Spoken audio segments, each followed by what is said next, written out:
The little tern is one of the summer visitors to the shores of Britain, where it nests in small colonies. The eggs are laid in a scrape in the sand or shingle, which is sometimes placed so close to the sea that it is washed away by a high flood tide.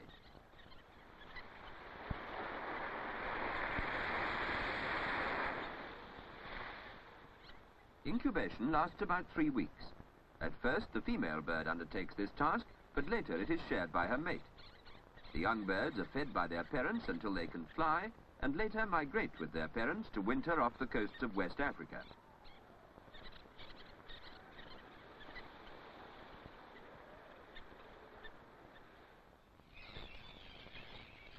Four other species of tern nest in British waters.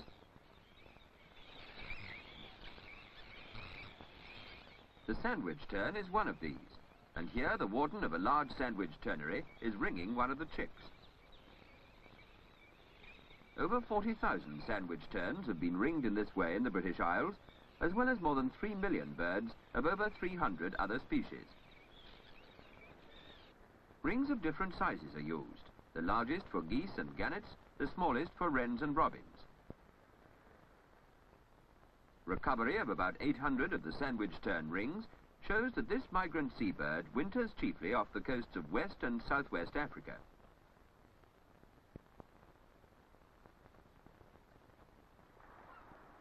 The closely related herring and lesser blackback gulls look very much alike, and their chicks are indistinguishable in the field. But ringing has shown that while herring gulls seldom leave our shores in winter, lesser blackbacks tend to migrate south. This applies especially to first-year birds, some of which reach Sierra Leone and the Canary Isles.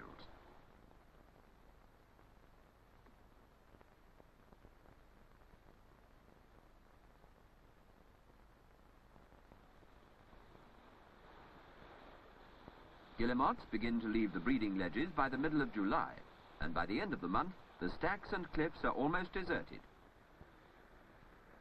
At the beginning of August, the puffins desert their nesting burrows and begin to collect in groups on the top of the cliffs. During the autumn and winter, puffins live mostly in offshore waters. Their movements are more dispersive than migratory, and the birds usually remain within the continental shelf. Many East Coast birds cross the North Sea to Scandinavian waters, while other British breeders go south as far as the Canaries or penetrate the Mediterranean as far as the Adriatic. Before the birds leave, they show increasing excitement, flying around in great clouds, settling on the cliff tops and slopes, and collecting in vast rafts on the water below. This stretch of sea around the breeding island plays an important part in the life of these birds. It forms a sort of loitering ground, where the birds collect not only before migration, but also when they return in the following spring, and for the off-duty birds on calm evenings during the breeding season. Unlike the puffins, shags remain in British waters throughout the year. The young remain in the nest until fully fledged, and then congregate on the sea rocks near the nest site. Some spend the winter in the locality, while others disperse around the coasts. In bad weather, young shags often come inland to lakes and rivers.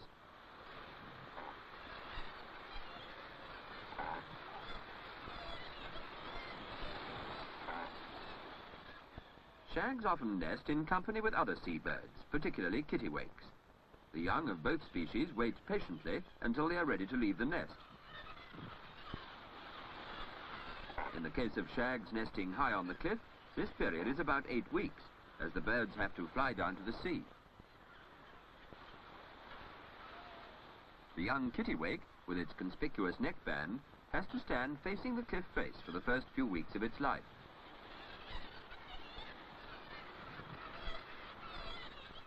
The nesting ledge is so narrow and the nest so precariously placed that the young bird is unable to move far until it can fly. Kittiwakes are colonial nesters and frequently return to occupy the same site year after year. Some of the birds in the colony are non-breeders. After breeding, kittiwakes disperse widely, frequently crossing the Atlantic to Greenland or North America. It is undoubtedly the most oceanic of our gulls.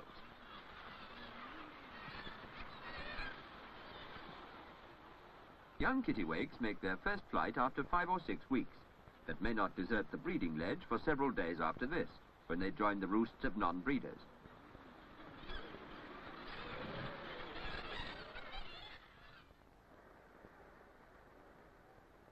By September, most of the birds have fledged, but on Drummadoon Head in the Isle of Arran, a late fulmar is still in the nest with its parent.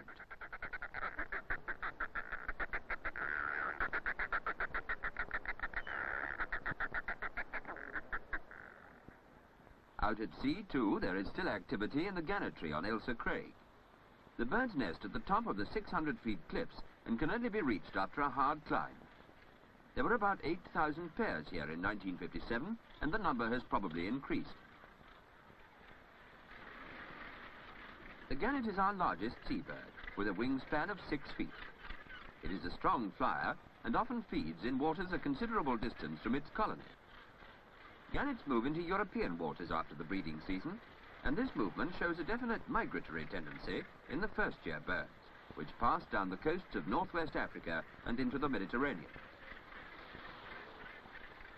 On the Bass Rock, the gannetry is also situated round the top of the cliffs and is beginning to spread onto the grassy slope above.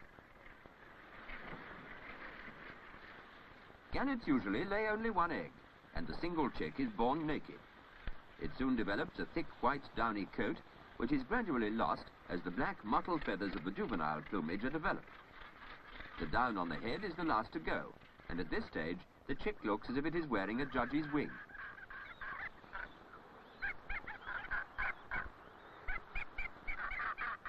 Young gannets appear to enjoy rain and begin to flap their wings vigorously, probably to shake off the raindrops to prevent their plumage from becoming sodden.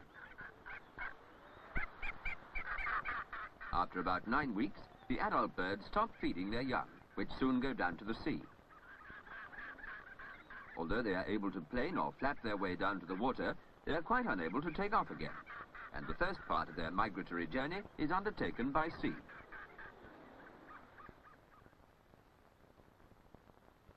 The map shows the pattern of gannet movements. While the adult birds, indicated by the red dots, remain chiefly in home or European waters, the immature gannets go as far south as the Canary Islands and as far east as Libya.